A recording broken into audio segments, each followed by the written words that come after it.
while hearing a batch of petitions challenging the constitutionality of Waqf Amendment Act 2025, said that the violence in the matter is very disturbing. The court proposed to pass an interim order with the direction that the properties declared by the courts as Waqfs should not be denotified, whether they are Waqf by user or by deed. Also, the provision in the Amendment Act stating that a Waqf property will temporarily lose its Waqf status while the collector investigates if it is government land will not be enforced. The hearing in the matter will resume on Thursday at 12 p.m. After years of intense political and legal scrutiny, the National Herald case has reached a critical juncture. Acting on BJP leader Subramanian Swamy's 2014 complaint, the Enforcement Directorate has filed a charge sheet naming Sonia Gandhi and Rahul Gandhi as accused numbers 1 and 2. Submitted on April 9, the charge sheet was accepted by Special Judge Vishal Gogne with the next hearing set for April 25. The ET alleges a 2,000 crore rupees criminal conspiracy, fraudulent share transfers and 414 crore rupees in tax evasion via Young Indians not-for-profit facade. The political slugfest between the BJP and Congress intensified on Wednesday after the ED filed charges in the National Herald money laundering case naming Sonia and Rahul Gandhi.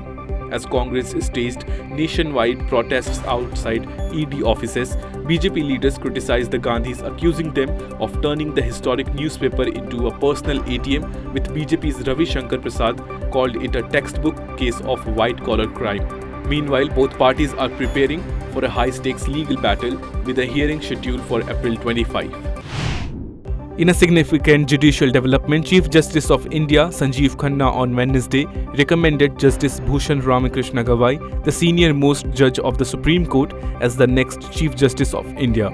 Justice Gawai is set to take oath as 52nd CJI on May 14, a day after CJI Khanna's retirement on May 13.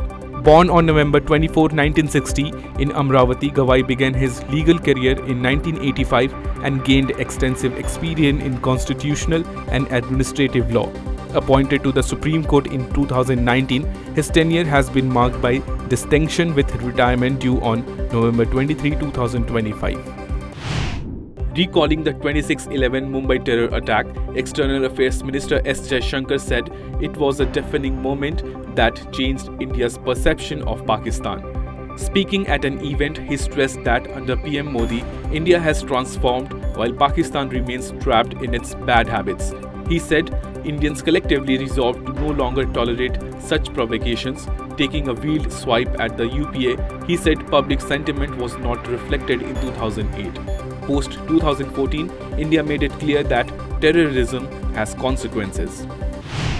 India has called out against attempts to introduce new parameters such as religion and faith as the basis for representation in a reformed UN Security Council, asserting that this runs completely opposite to the accepted basis of regional representation. India's representative to the UN, Ambassador P. Harish, asserted that these proposals contradict the long-established regional representation basis, stressing that those opposing text-based negotiations are impeding genuine progress on UNSC reforms. Also, the need for reforms were underscored that reflect current geopolitical realities and enhance global decision-making efficiency. In a strong rebuke, the Supreme Court on Wednesday slammed the Telangana government over the felling of trees near the University of Hyderabad, suggesting that temporary prisons could be built for officials to enjoy the consequences of their actions. The court, hearing a suo motu case on the deforestation in Kancha, Kochibauli, raised concerns over the destruction of 100 acres of forest without proper permissions. Justices B.R. Gawai and A.G. Masih directed the state's wildlife warden to take immediate action to protect wildlife affected by the deforestation. Delhi Chief Minister Rekha Gupta recently responded to parents' concerns about alleged harassment by schools. In a media statement, she stressed that no school has the authority to harass parents or children, threaten expulsion or arbitrarily increase fees. Strict laws are in place and compliance is mandatory, she declared, warning violators of strict consequences. CM Gupta also took immediate action following complaints from Queen Mary School, Model Town, reiterating her zero-tolerance policy against exploitation in education. In a significant development, Karnataka Chief Minister Sitaramaiah faces a setback as a Bangalore Special Court ordered the continuation of the Mysore Urban Development Authority scam investigation. The court instructed the Lokayukta police to submit a final report and the ED may file an objection petition. The next hearing is on May 7, where the court will decide on the next report.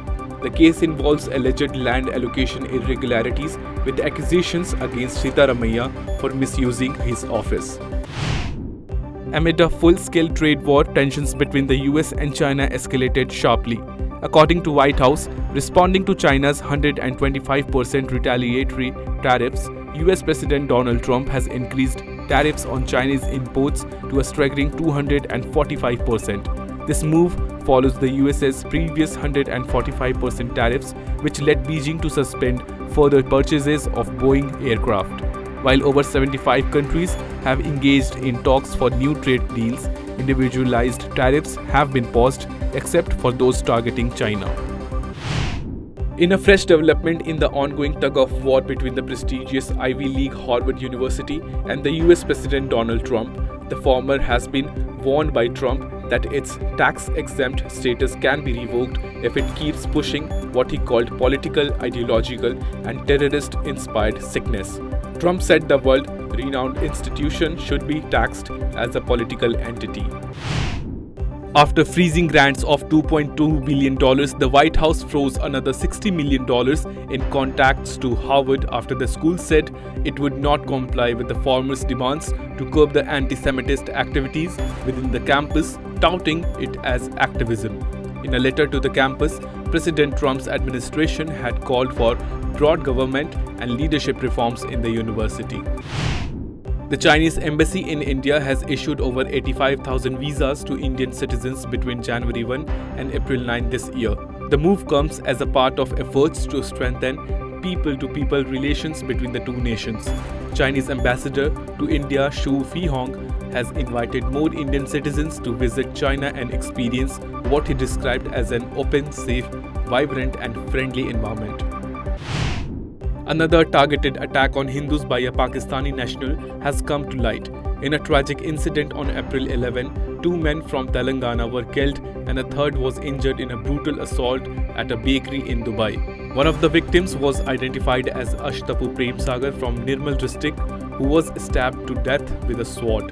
Union Minister G. Kishan Reddy condemned the attack, and the Ministry of External Affairs is ensuring swift repatriation of the bodies and justice for the victims. Sudan's paramilitary rapid support forces have announced the formation of a rival government named the Government of Peace and Unity. This comes 2 years into the country's brutal civil war that has killed tens of thousands of people and led to what the UN called the world's worst humanitarian crisis. The new administration, led by RSF Chief Mohammed Hamdan Dagalo, directly challenges the army-led government headed by General Abdel Fattah al-Burhan. The Indian Army's field hospital, which was deployed in Mandalay under Operation Brahma for the rescue and relief for Myanmar earthquake victims, returned to India late on Tuesday night.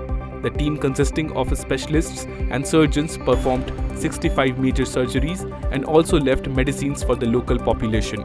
Reports suggest that initially a contingent of 118 members was sent, but owing to the devastation, more specialists and surgeons were sent in to tackle the challenges. In a chilling echo of the Meerut murder case, a woman in Haryana's Bhiwani allegedly murdered her husband after he caught her in a compromising act with her lover. The incident, which occurred in March, came to light recently. Raveena, a social media influencer married to Praveen in 2017, she is also the mother of her 6-year-old son. Following the confrontation, she and her lover Suresh strangled Praveen. Accused Raveena has been arrested while Suresh remains absconding.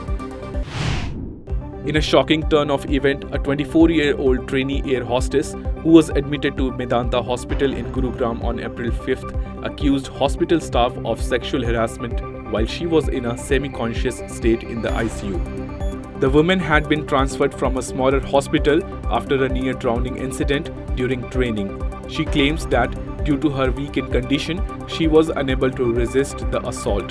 2 nurses were reportedly present at the time but did not intervene.